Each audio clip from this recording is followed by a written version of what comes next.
Ella's first reaction happened exactly 3 days after her 4-month shot. We noticed a slight wheeze in her. We took her to her pediatrician. They told us it was nothing, that it was a coincidence, and that we had nothing to worry about.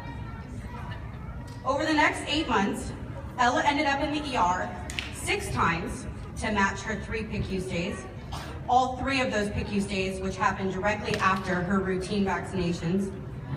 By 7 months old, Ella was on 4 prescriptions for high-dose daily steroids to keep her lungs working. In those 8 months, my family could not go longer than 2 weeks without visiting a hospital. I will never forget the last time Ella was in the ICU.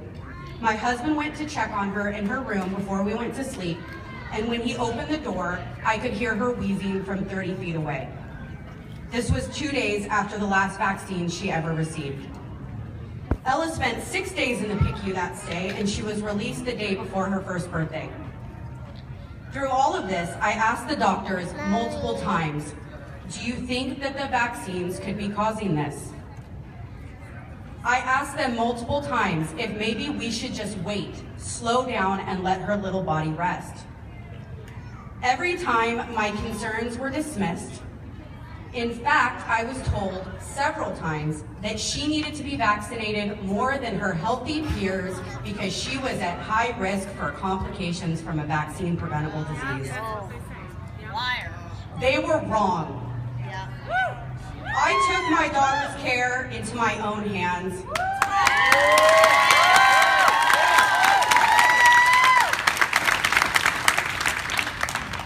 When we stopped vaccinating her, and when we stopped assaulting her immune system with aluminum, voila, Ella hasn't been hospitalized since.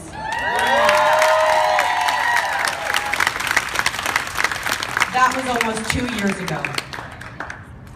I recently took the current bill text to 2 separate doctors and asked for a medical exemption and was denied by them both. Unbelievable. I was told that she was not contraindicated. I was told that it was a coincidence. I was told that we could not prove that it was the vaccines. Does it matter if I can prove it if there's even a chance?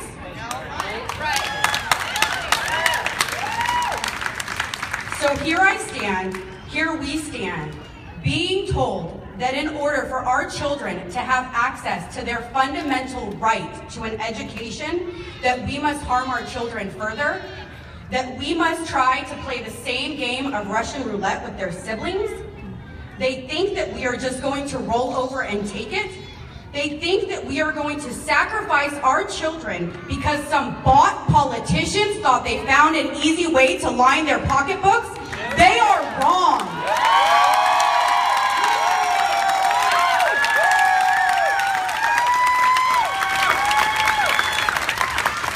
Those politicians think that vaccine reactions are rare, that they're all made up.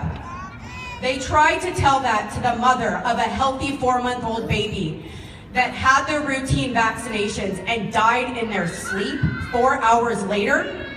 They try to tell that to the mother of a healthy child that could count to 50 and name all their colors and shapes, and after their routine vaccinations lost their ability to speak or walk.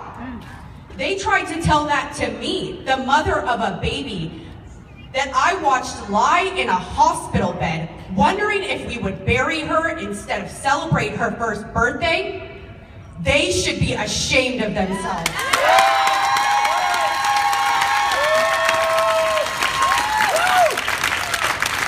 They think that vaccine reactions are rare, that it's 1 in a million. Well, that's 1 too many. They think that the small amount that have serious side effects are worth it for the greater good. Again, they are wrong. They think that if we knew what the death of a child looked like, we would be screaming for vaccines. Some of us know what the death of a child looks like from vaccines. And then there's those of us that will be taking on a lifetime of medical care for our children from vaccines. For those of them thinking that we have stood under the protection of their herd immunity for too long, I argue the opposite. We have sacrificed enough of our children to the greater good so they can feel safe. You're welcome. I am not anti-vaccine, I am pro. I am pro-informed consent. I am pro being able to make medical decisions for my own children. I am pro being a fierce advocate for my child.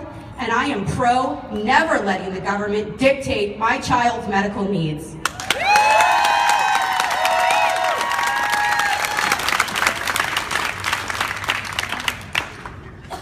So now, I'm going to read a statement from constitutional lawyer Caitlin Obolsky. She couldn't be here today, so she asked me to read it on her behalf. So here goes. A statistically insignificant chance of an adverse reaction to a vaccination may not ultimately shift public health policy underlying its use, but it means everything to the parent whose child is injured. It may be unsurprising to those of you that gathered here today to know that this quotation was taken from the Law Journal, cited in the Assembly Health Committee analysis. It may be further unsurprising that the nature of the article was misrepresented to serve the pro-SB 277 agenda. However, I hope by this point we have made it clear. We will leave no misrepresentation unaddressed. We will leave no fact unchecked, especially when it comes to misrepresentations about the Constitution and the law. For example, Kimberly's story that she just told details that exactly. I am so sorry I couldn't be there with you today, but as we all know, it's so hard to fight injustice while also having other work responsibilities and being a full-time homeschool mom of 4 children. I know you all understand because you are all doing it too, but lucky for us, we have reinforcements. And our movement never sleeps. Thank you all for making the arduous trip. Everyone in attendance and those of us that could not make it are so grateful. We are together here today to decry the injustice that is taking place before our very eyes here in California. I am a proud California native. My grandparents emigrated here from Spain at the beginning of the 20th century and opened the first Spanish-American grocery store on University Avenue in Berkeley in the 1920s. My grandfather, who fought in World War II, served our great country as a member of the Army, the Coast Guard, and the Navy, for which he was stationed in Alameda. I love California and I love America, which is why I am so deeply committed to eviscerating SB 277.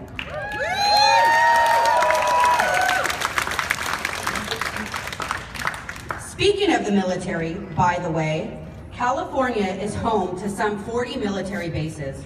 Mothers and fathers routinely volunteer to go out into the world and risk their lives to fight for our freedoms.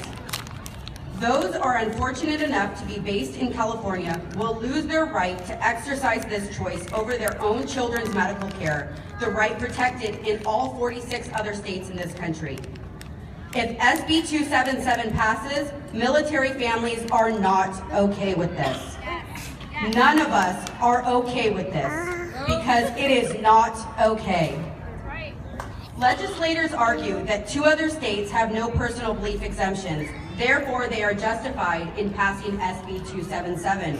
Well, guess what? South Carolina flies the Confederate flag over its Capitol building, and just because other states do things differently does not mean it's a good idea.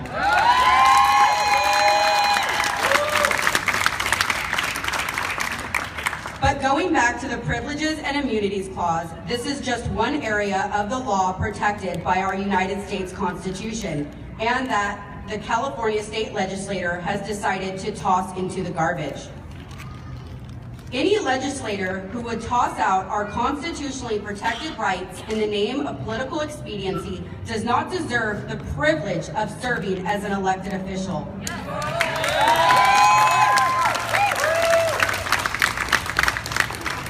There are plenty of honest Americans out there who would do a better job. In fact, I would go so far as to assert that unpaid volunteers could do a better job of running the California government than some of these representatives. At least in that case, we will know there is no financial conflict of interest. In the course of SB 277's history, the authors of SB 277 have a long and sordid history of misrepresenting and misconstruing the nature of the law on their side. The law is on our side.